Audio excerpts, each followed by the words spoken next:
നീ ഇതെവിടെ പോണേ? അമ്മ ഇന്നോട്ട് പഠിക്കാൻ പോണം. അവളെന്നോട് പറഞ്ഞല്ലേ, പിന്നെ ചോദിക്കുന്നു. അവൾക്ക് ലാസ്റ്റ് ഇയർ എക്സാം അല്ലേ, അവള് പോയി. ഇവിടെ കെട്ടിച്ചോണ്ട് വന്നവരാരും പഠിക്കാനൊന്നും പോയിട്ടില്ല. ഇനിയിപ്പോ ഇവിടെ പഠിക്കാനും പോണ്ട. ചേട്ടാ, ഇത് ലാസ്റ്റ് ഇയർ ആണ്.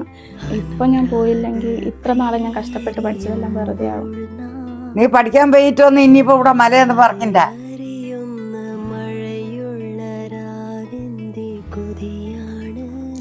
നീ ഇതുകൊണ്ടാകത്ത് വെച്ചാണ്. അല്ല ചേട്ടൻ കഴിച്ചില്ലല്ലോ. വയറ് നിറഞ്ഞു പോട്ടെ. അവളെ വേഷം കണ്ടാ വേഷം. അവളെ ഭർത്താവ് ഞാനല്ലേ അമ്മ.